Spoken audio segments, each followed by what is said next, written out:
ஒருக்கா ஓவராலாக விஷயத்தை பற்றி பார்த்துடலாம், ப்ராடக்ட் சோர்சிங் பற்றி பார்த்துடலாம். முதல்ல வந்து அண்டர்ஸ்டாண்டிங் ப்ராடக்ட் சோர்சிங், எப்படிப்பட்ட ப்ராடக்ட் சோர்சிங் பண்ணலாம்னா அண்டர்ஸ்டாண்ட் பண்ணுறது என்னென்னா online sourcing platforms. Online sourcing platform வந்து அலிபாபா, இந்தியா மார்ட் இந்த மாதிரிப்பட்ட விஷயங்கள் இருக்குல்ல, அதில் நீங்கள் டேரெக்டாக அவங்கள காண்டாக்ட் பண்ணி அவங்க மூலமாட்டு உங்கள் ப்ராடக்ட்டை சோர்ஸ் பண்ண முடியும். நெக்ஸ்ட் என்னென்னா offline sources. Offline sourcing method வந்து நீங்கள் ஜஸ்ட்டு உங்கள் ஏரியாவை அண்ட் உங்கள் ஏரியாவை விட கொஞ்சம் தூரம் நீங்கள் போய் என்ன பண்ண போகிறீங்கன்னா, ஓகே இந்த மாதிரிப்பட்ட ஹோல்சேலர்ஸ் அப்ரோச் பண்ணி அவங்கள்ட்ட இருந்து பர்ச்சேஸ் பண்ணி எடுக்க போகிறீங்க. இதான் வந்து ஆஃப்லைன் சோர்சிங் மெத்தட். அடுத்து அப்ரோச்சிங் ஹோல்சேலர்ஸ் வந்து எப்படி அப்ரோச் பண்ணுறது, அதுக்கு முன்னாடி நீங்கள் என்னெல்லாம் பண்ணணும், ரிசர்ச் அண்ட் ப்ரிப்பரேஷன். ரிசர்ச் பண்ணுறதுனா ஜஸ்ட்டு நீங்கள் ஆன்லைனில் பார்த்து இப்படி ஒரு ப்ராடக்ட் இருக்குது போய் வாங்குறது அப்படி மட்டும் கிடையாது. அந்த ப்ராடக்ட்டை வந்து நம்ம போய் வாங்க போகிறோம், இந்த ப்ராடக்ட் நம்ம இப்போ வாங்க போகிறோம், எல்லா இடத்தையும் போய் ரிசர்ச் பண்ண போகிறோம், எல்லா இடத்தையும் போய் நம்ம தேடி கண்டுபிடிக்க போகிறோம். அதுக்கு முன்னாடி ஆன்லைனில் இதை நம்ம போட்டால் சேல் ஆகுமா, இந்த ப்ராடக்டை ஒரு இடத்துல போய் நம்ம எடுக்க போகிறோம், அந்த இடத்துல எந்த இடத்துல போனால் நம்மளால ரேட்டு கம்மியாக நல்ல ஒரு ரிலேஷன்ஷிப்பை உருவாக்கி எடுக்க முடியும். இந்த மாதிரிப்பட்ட விஷயங்கள்லாம் முதல்ல நம்ம என்ன பண்ணணும்னா ஒரு லிஸ்ட்டு போட்டு ரெடி பண்ணணும். புரியுதா? லிஸ்ட்டு போட்டு ரெடி பண்ணி அதில் என்னெல்லாம் கொஸ்டின்ஸ் நீங்கள் கேட்க போகிறீங்க, நான் பில்டிங் ரிலேஷன்ஷிப் அதுக்கு முன்னாடி என்னெல்லாம் கொஸ்டின்ஸ் நீங்கள் கேட்க போகிறீங்க, இந்த மாதிரிப்பட்ட விஷயங்கள் லைட்டாக எழுதி வச்சுட்டிங்கன்னா, எழுதி வச்சு உங்களுக்கு அது மனப்பாடம் பண்ணிட்டு போக சொல்லல, ஒரு அண்டர்ஸ்டாண்ட் கிடைக்கும் எழுதி வச்சுட்டிங்கன்னா. புரியுதா? நெக்ஸ்ட் நீங்கள் என்ன பண்ணணும்னா டேரெக்டாக பில்டிங் ரிலேஷன்ஷிப் அவங்கள்ட்ட போய் ஜெனுவனாக நீங்கள் ஒரு நல்ல ரிலேஷன்ஷிப்பை பில்டு பண்ணணும். சரியா? அதுவும் முக்கியம். Next negotiating technique. எப்படி நெகோசியேட் பண்ணலாம், ரெண்டு பேருக்குமே ஒரு பாசிட்டிவான விஷயம் நடக்கிற மாதிரி ஒரு நெகோசியேட் பண்ணி பேசணும். இது எப்படி விடுறதுன்னா lose win situation, lose win situation கீழே lose situation, win lose situation, அடுத்தது மேலே வலது பக்கம் இருக்கிறது நீங்கள் பார்த்தீங்கன்னா தெரியும், வின் சிச்சுவேஷன். சரியா? Win situation. இதில் அந்த வின் சிச்சுவேஷனில் தான் நம்ம இருக்க பார்க்கணும். அப்போ தான் என்ன ஆகுதுன்னா ரெண்டு பேருக்குமே நீங்கள் இந்த சைடில் பார்த்தீங்கன்னா தெரியும் கன்சிடரேஷனும். நீங்கள் அது எதுக்காக சொல்கிறேன்னா நீங்கள் வந்து உங்கள் ஹோல்சேலரே நல்ல ஒரு விதத்தில் கன்சிடர் பண்ணுறீங்க. ஓகே, அவங்களுக்கும் நல்ல நடக்கணும், அந்த மாதிரி நீங்கள் கன்சிடர் பண்ணுற மாதிரி நீங்கள் அவங்கள்ட்ட பேசணும். அதுவும் முக்கியம். கன்சிடர் பண்ணணும், ஓரளவு பேசணும். நெக்ஸ்ட் என்னென்னா வின் சிச்சுவேஷன். இன்னொரு வின் என்ன வின்னுனா கரேஜ்.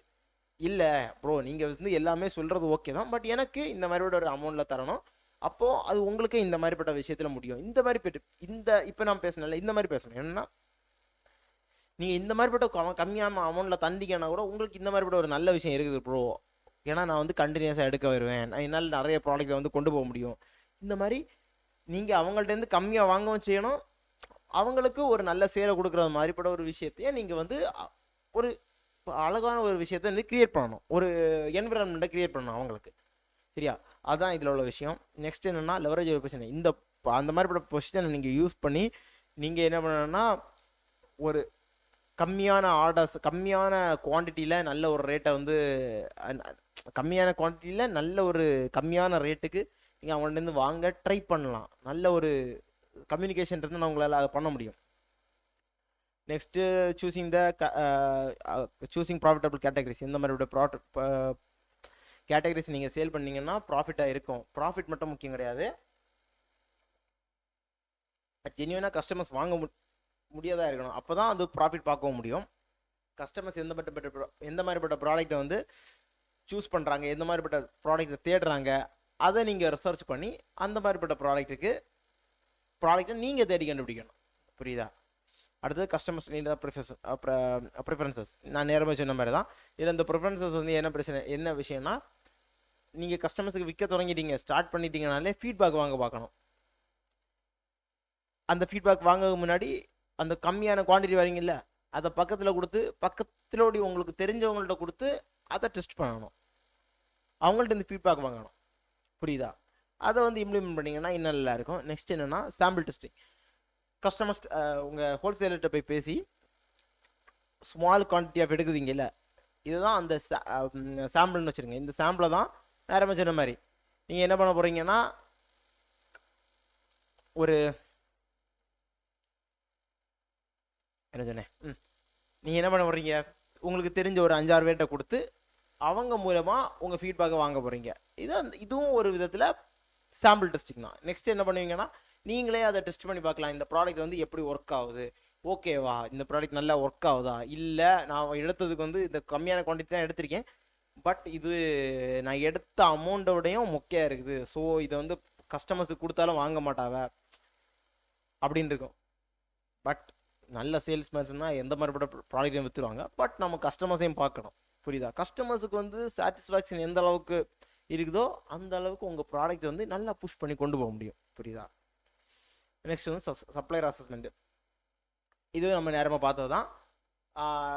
ஒரு நல்ல ஒரு ரிலையபிலிட்டி, ரெப்புடேஷன் இருக்கிற மாதிரிப்பட்ட ஒரு ஹோல்சேலர்ஸை நீங்கள் வந்து கண்டுபிடிக்கணும். கண்டுபிடிச்சி அவங்க என்ன சொல்லலாம், அவங்க கம்பெனியை ஒரு காலத்தை போய் விசிட் பண்ணுங்கள், பிரச்சனை இல்லை. கொஞ்சம் தூரமாக இருந்தாலும் நீங்கள் வந்து ஒரு தடவை தானே போய் விசிட் பண்ண போகிறீங்க, விசிட் பண்ணின்னு பேசுங்க. ஆனால் அதுக்கு முன்னாடி நீங்கள் வந்து நல்லா பேசி அவங்கள்ட்ட ஒரு சின்ன ரிலேஷன்ஷிப்பை உண்டாக்கி வச்சுருங்க.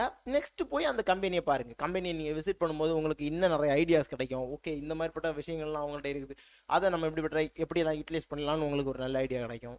புரியுதா? ஓகே, சிம்பிள், இவ்வளோ தான். இந்த ப்ராடக்ட் சோர்சிங்கை பற்றி நம்ம வந்து டீட்டெயிலாக பார்த்துட்டோம்.